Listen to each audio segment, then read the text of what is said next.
बारे में हरियाणा में निकाय चुनाव को लेकर अभी आपको कांग्रेस की पहले मेरी बात कि अब मेरे कुछ लोग तो मैं ये बात इसलिए कही है आपको कि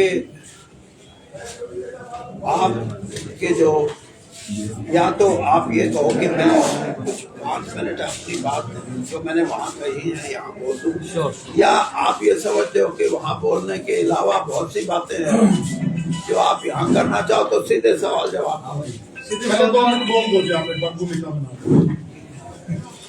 पहले 2 मिनट बाद थोड़ा सा आपकी राय है या सबकी? सभी की है।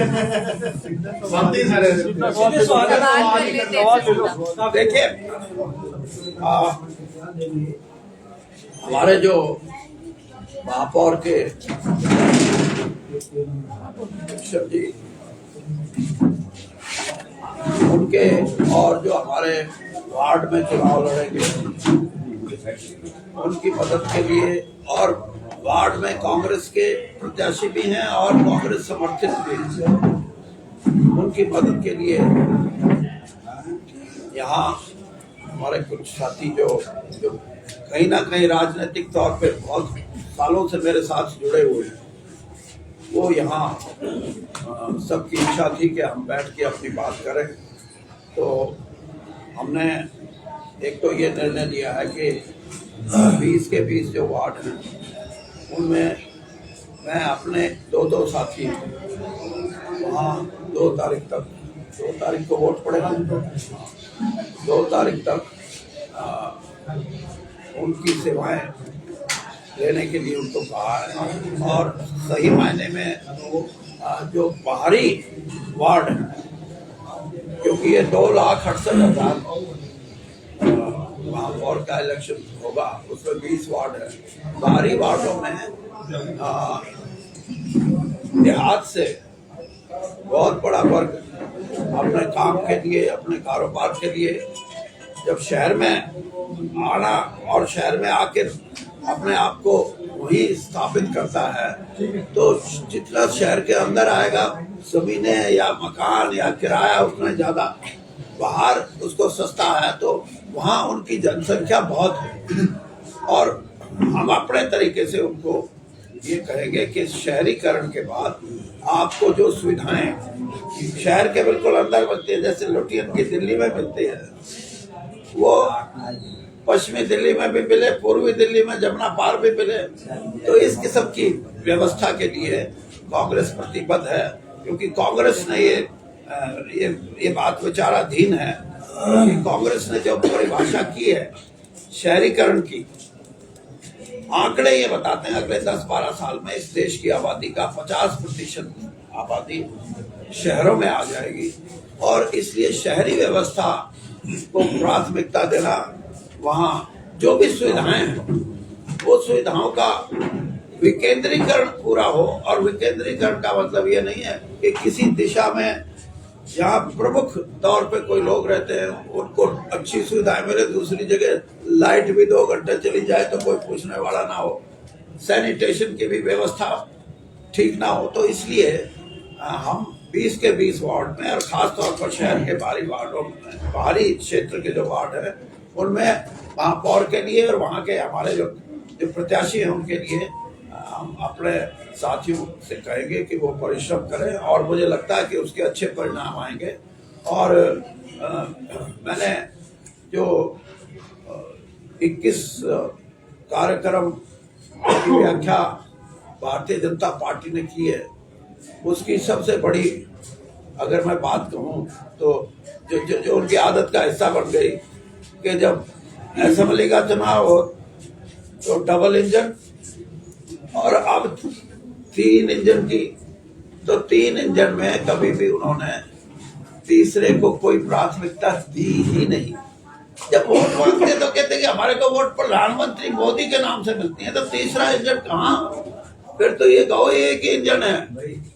इसलिए हम अपने साथियों को ये कहेंगे कि आपको आपके शहर में क्या करना है वो तो आपकी प्राथमिकता है ही, लेकिन तीसरे की जो परिभाषा करते हैं अब इंजन में तो या तो आप तेल डालो या कोयले से स्टीम बना के डालो। 2 साल तो स्टार्ट ही नहीं किया, तीसरा दिन चुनाव नहीं हुआ है। हाँ? 2 साल तो चुनाव नहीं हुआ है, तीसरा दिन तो स्टार्ट ही नहीं किया।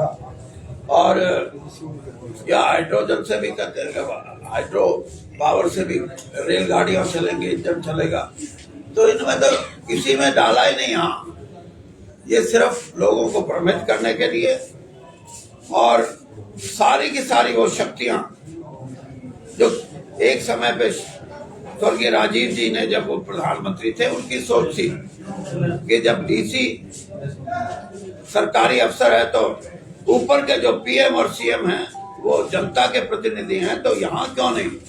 और वो जो पावरों, जो वो शक्तियां था, उनको जो नीचे डिवोल्यूशन पावर थी जो नीचे देनी थी, चाहे वो प्रशासनिक शक्तियां थी और चाहे वो वित्तीय शक्तियां थी, उनका आज तक भी किसी कॉरपोरेशन में, किसी म्युनिसिपल कमेटी में, किसी म्युनिसिपल काउंसिल में प्रभावी रूप से नहीं होता। वही सरकारी तंत्र है, उसी के हिसाब से पैसे का बंटवारा होता है, और उसके बंटवारे में जितनी अनियमितताएं हैं और जिस तरह का भेदभाव है, वो इस बात का प्रतीक है कि तीसरा इंजन इनको स्वीकार्य नहीं है। और मैं तो तीसरे इंजन की परिभाषा को ही गलत मानता हूँ।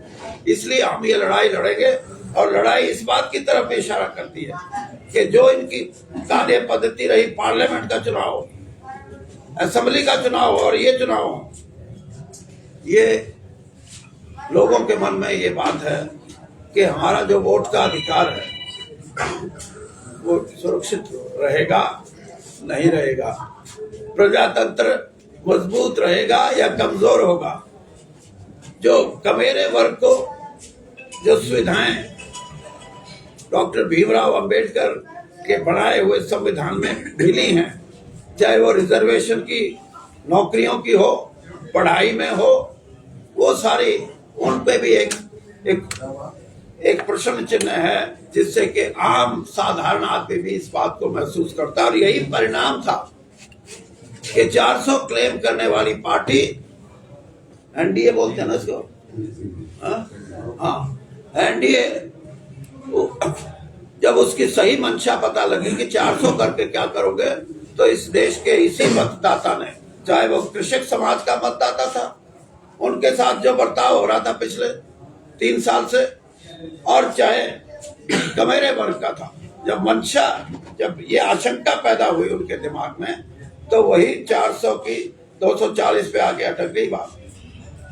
और अब एक संघर्ष शुरू होगा आगे, और उस संघर्ष का भी यही परिणाम होगा कि इस देश ने 1000 साल के बाद जो आजादी पाई थी, और जो प्रजातंत्र मिला था, जो हमारा ऐतिहासिक और सांस्कृतिक भी हमारे उदाहरण है कि इस देश में गणराज्य रहे, रिपब्लिक्स, उनको कहीं आघात करने की या उनको कहीं कमजोर करने की कोशिश तो नहीं।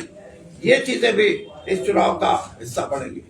तो इसलिए ये बातें मैंने वहां कही, और कार्यकर्ताओं को ये कहा कि डट के इस चुनाव में हमारे जो भी आदरणीय साथी है, ये इनको मदद करो, सिंगला जी को, कृष्ण जी को, और टीटू जी, हाँ, टीटू भी बड़ी गजब की चीज है। एक पोपली है, एक टीटू है। और कई बार मेरे को तो इसका बड़ा फायदा, मेरे बेटे का नाम ब्रजेंद्र सिंह, मेरा नाम वीरेंद्र सिंह, लोग नारा मेरा लाए, वीरेंद्र सिंह जिंदाबाद, बेटा सोचे मेरे लग रहे।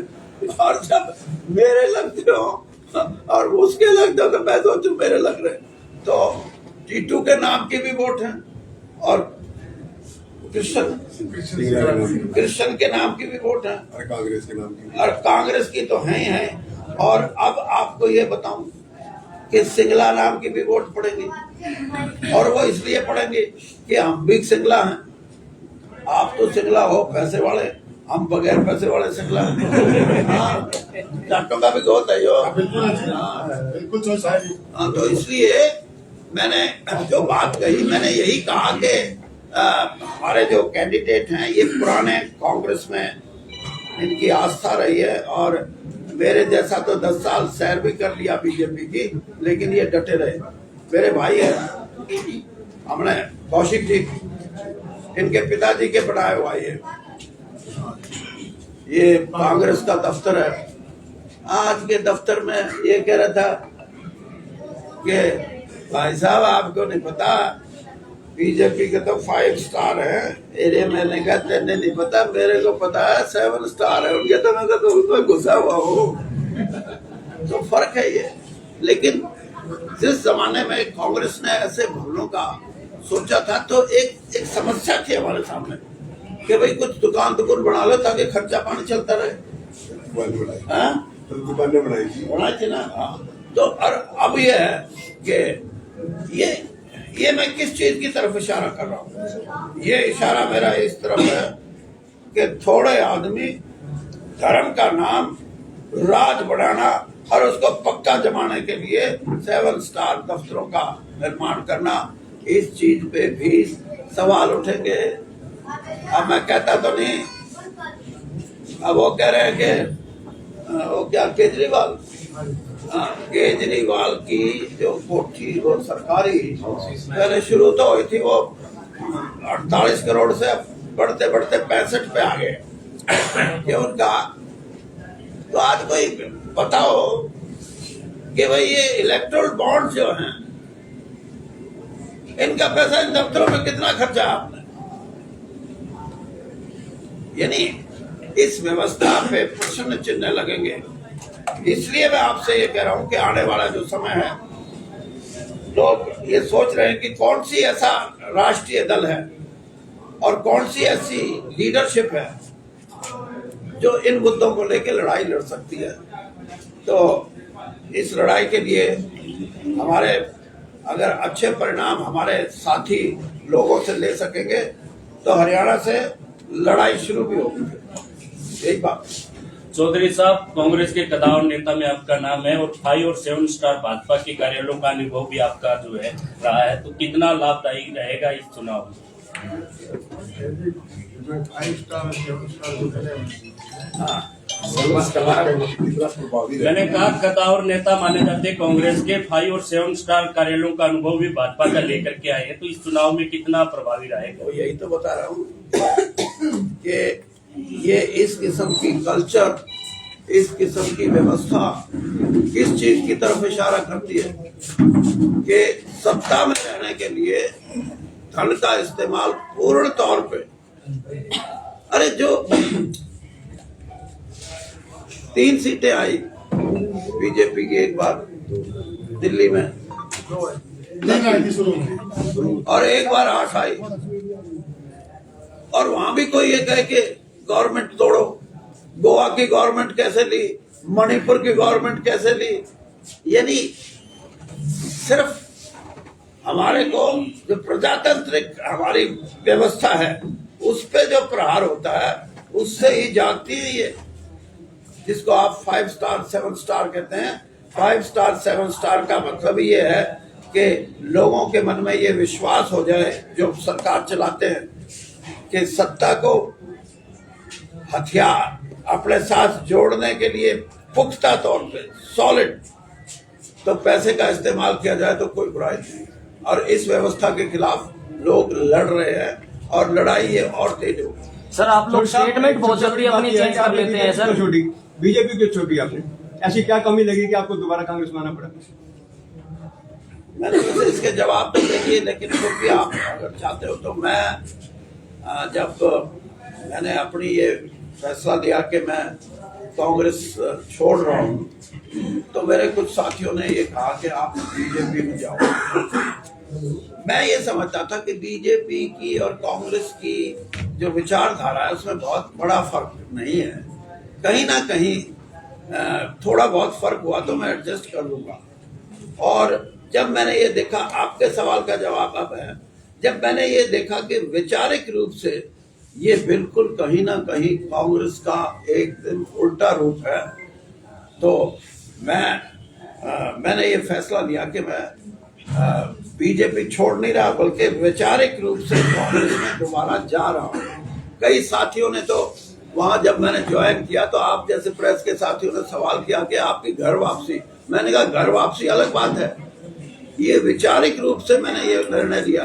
और आपको मैं ये भी बताऊं कि आपके शहर से जो एमपी थे ब्रजेंद्र सिंह, वो अकेला एक एमपी था सारे देश में जो सिटिंग एमपी होते हुए बीजेपी का उन्होंने फैसला किया कि मैं कांग्रेस में जाऊंगा। तो आप